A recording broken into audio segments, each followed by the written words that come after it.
શ્રીહરિને ધર્મ દોરા સોંપી રામાનંદ સ્વામી અંતર્ધાન થયા પછી શ્રીહરિએ સમાધિ પ્રકરણ ચલાવ્યું હતું. તે સાંભળીને શ્રીહરિને ઠપકો દેવા છેક કચ્છમાંથી મુક્તાનંદ સ્વામી આવ્યા. પછી એકાંતમાં રામાનંદ સ્વામીએ દર્શન આપીને કહ્યું કે કેમ ભૂલી ગયા? અમે કહેતા હતા કે ગુડગુડી વગાડીએ છીએ, વેશના ભજનારા તો પાછળ આવે છે.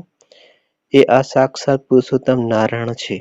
તેની અનન્ય ભાવે સેવા ભક્તિ કરો. મુક્તાનંદજીને પોતાની ખામી ઓળખાય અને તરત જ શ્રીહરિની પૂજા દંડવત કરી જય સદગુરુ સ્વામી એ પદની શ્રીહરિની આરતી ઉતારી.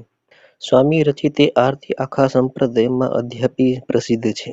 મુક્તાનંદ સ્વામીનું સ્થાન આ સત્સંગમાં અદ્વિતીય છે.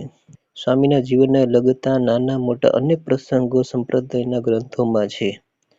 તે બધાનું નિરૂપણ કરતા તો એક સ્વતંત્ર પુસ્તક બની જાય, છતાં સંક્ષેપમાં થોડું કહીએ. એક વખત 50 સંતો સાથે મુક્તાનંદ સ્વામી ગઢપુર આવતા હતા. રસ્તામાં 2 દિવસ સુધી ખાવાનું ક્યાંય મળ્યું નહીં.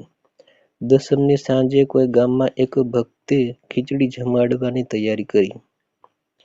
એ વખતે ખટરસના વર્તમાન હતા, એટલે ખારું, ખાટું, તીખું, તમતમતું, ગળ્યું, ચીકણું કશું જ સાધુઓ ખાતા નહીં.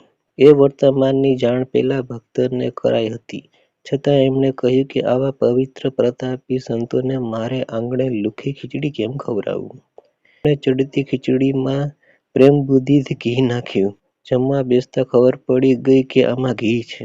આજ્ઞાચુસ્ત કેટલાય સંતો ઊભા થઈ ગયા, પણ મુક્તાનંદ સ્વામીએ વિચાર કર્યો કે 2 દિવસના સૌ ભૂખ્યા છે, કાલે એકાદશી છે.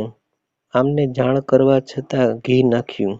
માટે પરિસ્થિતિ જોતા શ્રીહરિની આજ્ઞા લોપાતી નથી અને બધા સંતોને જમવાનું કહ્યું. ગઢપુર પહોંચીને આજ્ઞામાં ચુસ્ત કેટલાક સંતોએ શ્રીહરિ પાસે ફરિયાદ કરી કે સત્સંગમાં મોટા મુક્તાનંદજી આજ્ઞા લોપાવે છે. પછી સમગ્ર બાબત જાણીને શ્રીહરિ બોલ્યા કે સારું થયું, મુક્તાનંદ સ્વામી સાથે હતા એટલે આ બધા સંતો જીવતા આવ્યા. તમારા જેવા હોય તો મારી ના આવે. દેશકાળની પરિસ્થિતિ પારખવાની સ્વામીની વિવેક બુદ્ધિ માટે આ દ્રષ્ટાંત પૂરતું છે. વધારાના વિડીયો જોવા માટે અહીંયા પોસ્ટ પર ક્લિક કરો, જેથી તે ઓટોમેટિક પ્લે થઈ જશે. વધારે વિડીયો જોવા માટે નીચે ડિસ્ક્રિપ્શન બોક્સમાં પણ છે.